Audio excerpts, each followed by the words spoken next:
1900, no estado da Bahia, um ricaço fazendeiro, por nome de Jeremias, deu a sorte do seu filho com a cigana Maria. Ela disse, meu amigo, lhe corta o coração, mas se veio pra saber, vou lhe dar explicação. O seu filho vai morrer no chifre do boi trufão. É muito difícil para quem conhece o café na xícara entender o que acontece até ele chegar ali.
Eu sou Luzia, nasci em Espera Feliz, tenho 45 anos. Desses 45 anos vivi um tempo fora, mas sempre estive com minhas raízes aqui, né? Meu avô era negro, a minha bisavó também foi pega no laço, era uma índia, né? A pessoa indígena hoje, né? Mas na época era uma índia muito bonita. E desse tempo para cá a gente vem tendo muitas relações, muitos acontecimentos de características dos dois na nossa vida. Mas, assim, mais aflorado foi a cultura negra, porque meu avô era praticante de Umbanda, então a gente tinha acesso a valores, né, dessa cultura. E depois nós fomos crescendo e nos aprimoramos algumas outras coisas africanas. Nós jogamos capoeira, nós aprendemos comidas nesse sentido, até que nós aprendemos o jongo. Por uma casualidade, foi nos pedido que a gente criasse uma dança afro para a gente fazer uma apresentação no quilombo. Então, a gente estudou e assim, nos familiarizamos melhor com o jongo. Por quê?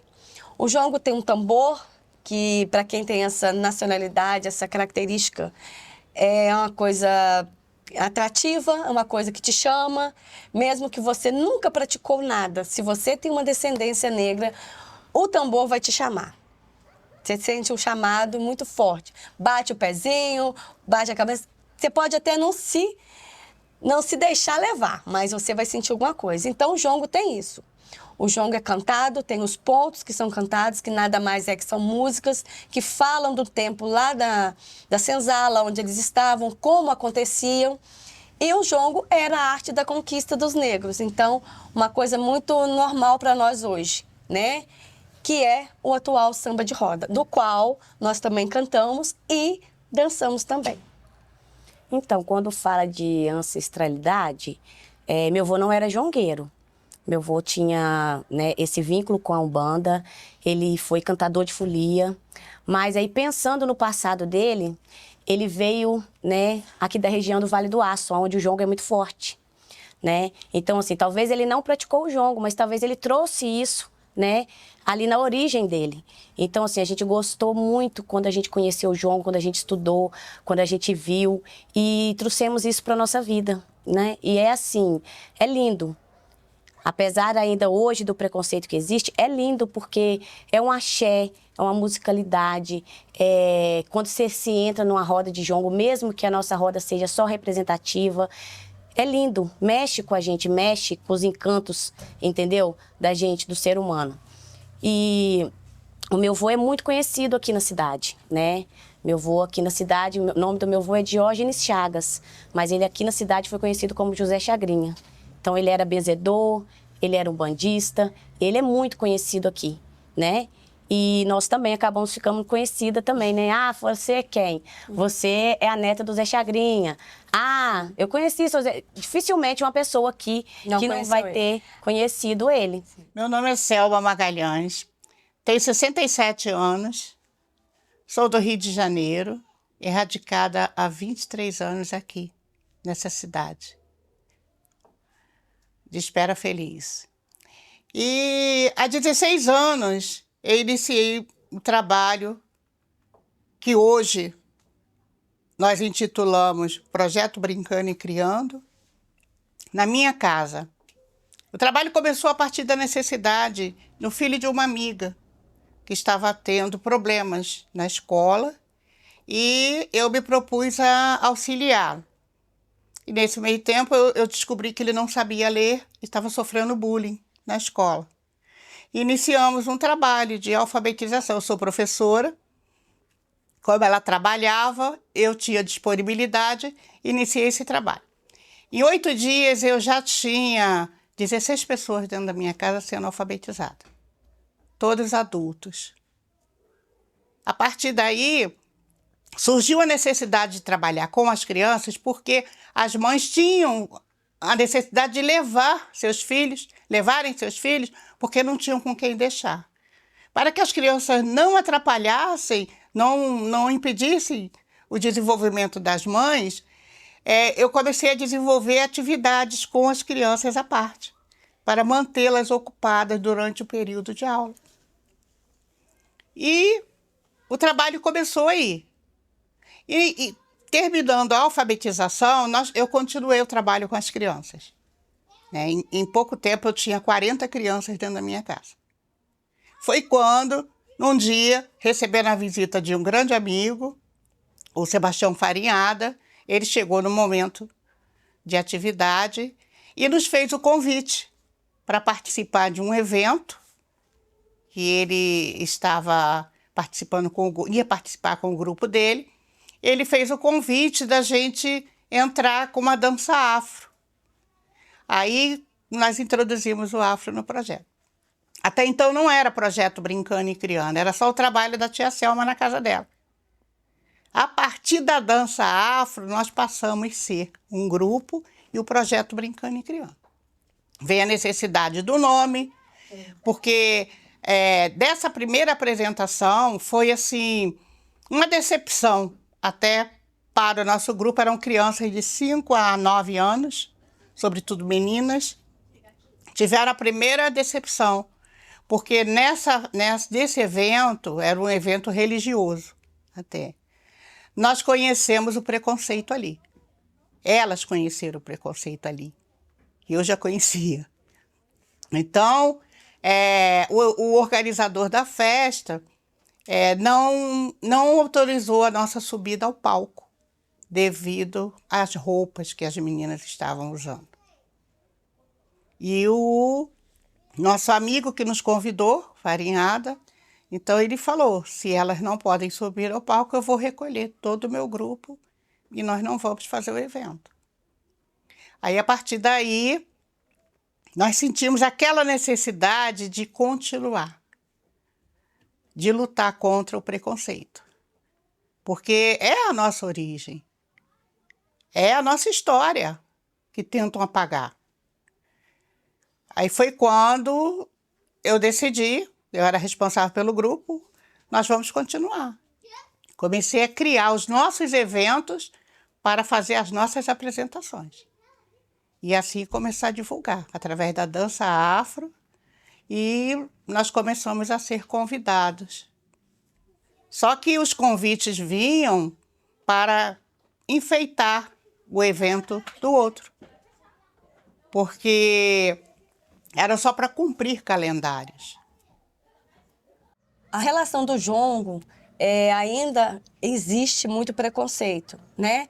Nosso grupo, na verdade, não temos uma sede até hoje própria, o que nos incapacitava de ter mais agregados, porque, infelizmente, o preconceito com a dança, achando que é coisa religiosa, fica difícil. Muitas pessoas eles têm vontade, mas têm vergonha, têm medo, né, de se envolver com essas coisas, né?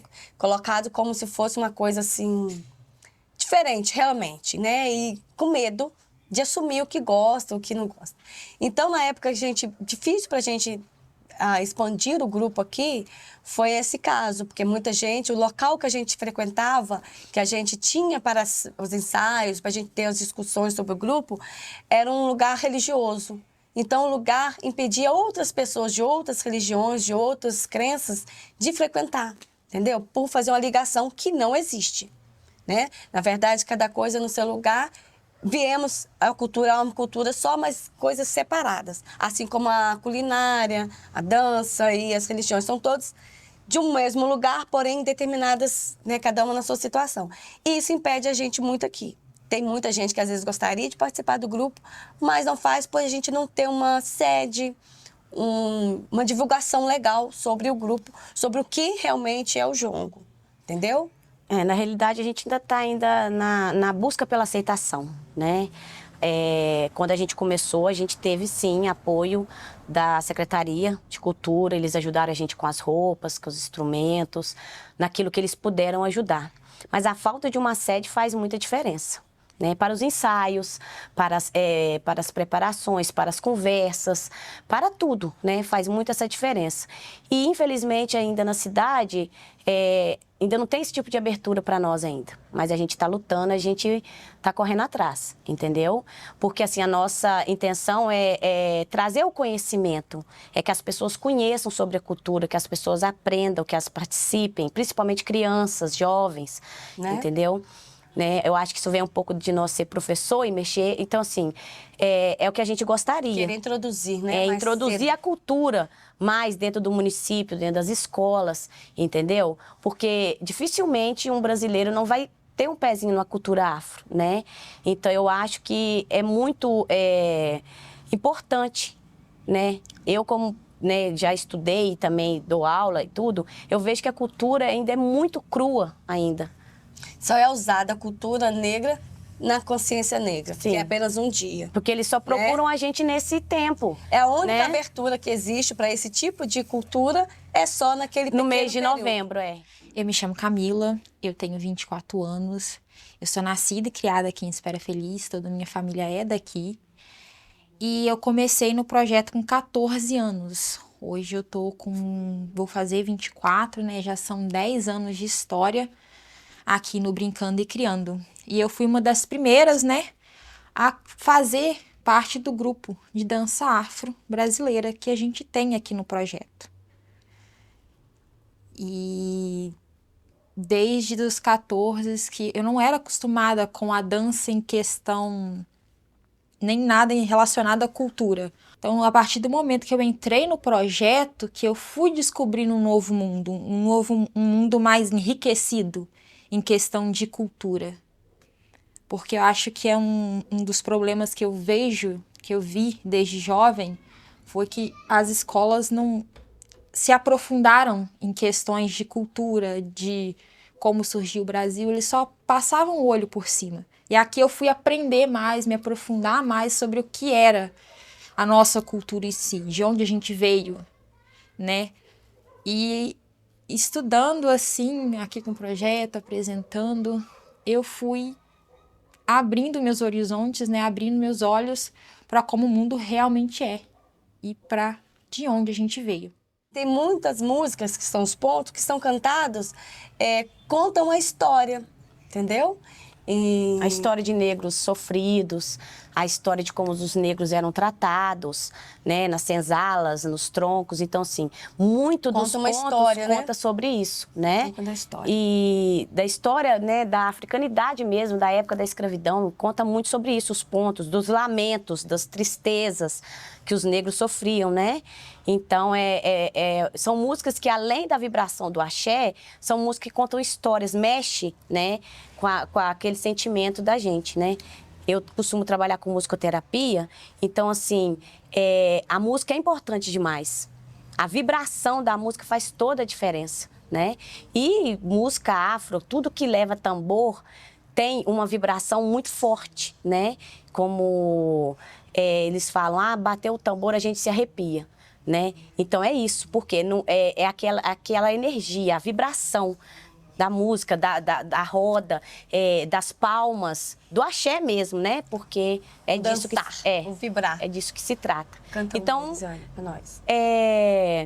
tem uma música do Jongo que fala sobre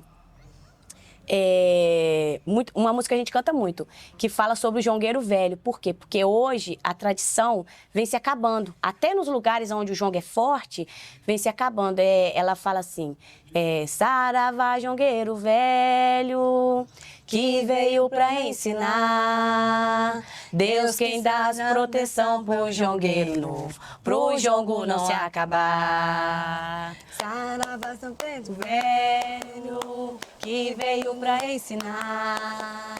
Deus quem dá proteção pro jongueiro novo, pro jongo não se acabar.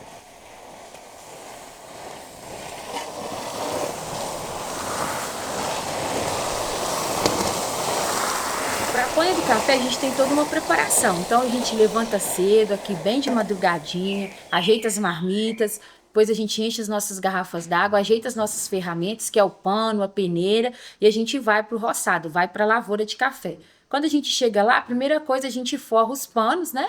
Então a gente faz esse processo de forrar os panos, a gente ajeita os sacos, porque a gente vai encher depois de panhado o café, então a gente começa a colher o café, né? Então a gente começa a fazer esse movimento, né? Que é o movimento das panhando o café, as varetas de café ali sendo colhido, esse café cai e logo depois a gente faz o processo de limpar, né? As folhas e também tem o abaná, que a gente usa a peneira para fazer o abano. E aí a gente põe, tem um processo de seca, então a gente seca no terreirão de pedra, a gente mexe manualmente, então a gente utiliza o rodo para mexer manualmente, esse vai e vem que a gente utiliza. E também a gente depois pila o café, que chama limpar o café numa máquina, né, o qual a gente limpa o café e também soca no pilão. Então a gente também tem esse processo, às vezes, de socar o café no pilão, né, que é muito antigo, mas que também é utilizado até hoje. E logo após, a gente tem um café em grão, o qual aqui em casa, né, minha mãe torra manualmente no torrador. Então, fica essa delícia aqui, essa coisa bonita. E depois, claro, a gente vem aqui fazer esse processo da moagem, né, pra gente poder, então, ter aqui esse pozinho delicioso que vai virar o nosso cafezinho, aquele cafezinho que está na mesa de todo o povo brasileiro e é lógico que não pode faltar aqui na nossa mesa também.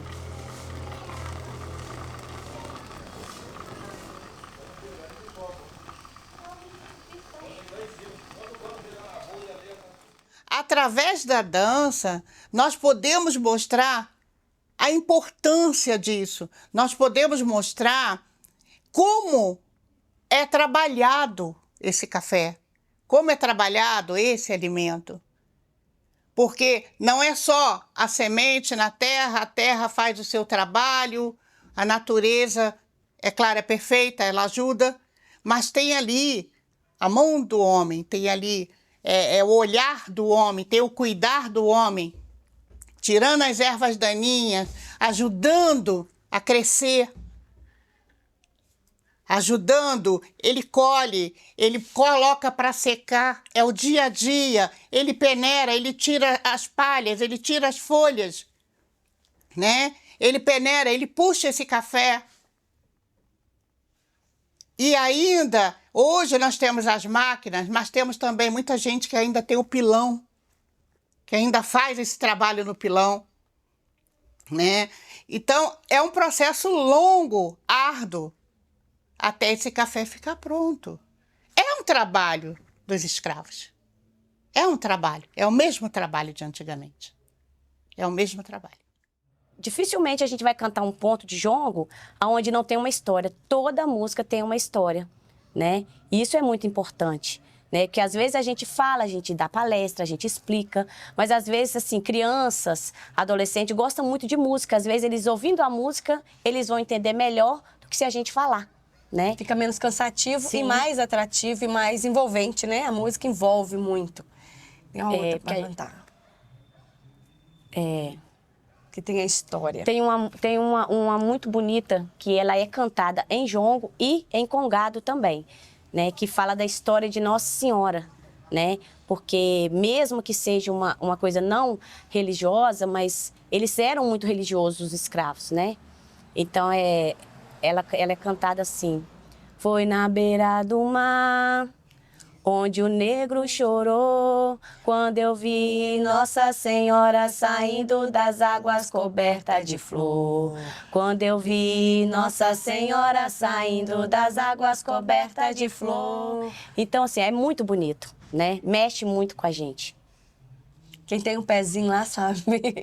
É emocionante, puxa, aquela que a gente sente e não sabe o que é.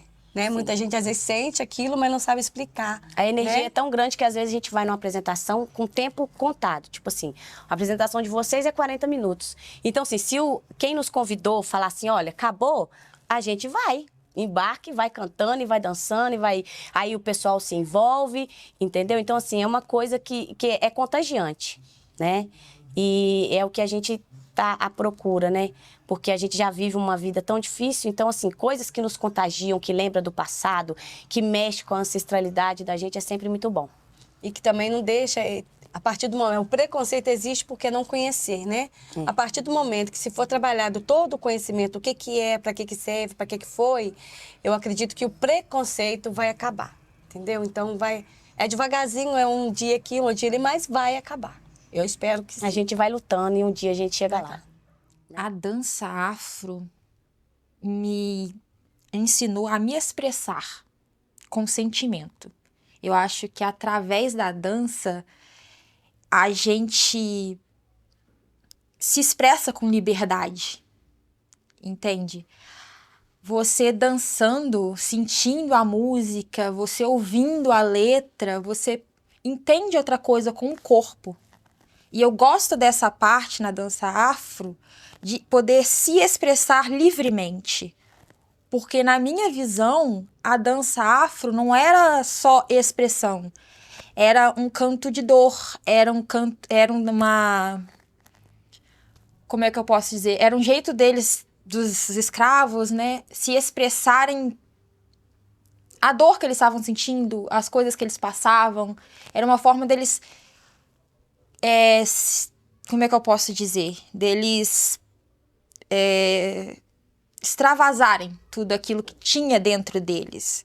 E eu acho maravilhoso esse quesito, esse movimento que eles faziam, toda a cultura que traz. E aprendendo a dança afro, eu vi que cada movimento ali tinha um contexto, tinha uma história, tinha um porquê. Então eu me apaixonei, eu me enriqueci culturalmente, fisicamente, aprendendo a dança afro. Eu penso que se nós tivéssemos, se fossem criados em todos os municípios, não só em Espera Feliz, entendeu? Se os nossos dirigentes, nossos governantes dessem uma atenção especial através de materiais didáticos, através de cartilhas, folhetos, o que fosse, levados para as escolas, para que nossas crianças conhecessem realmente a nossa história, para que nossas crianças crescessem aprendendo a respeitar a nossa história. Nós fizemos a história.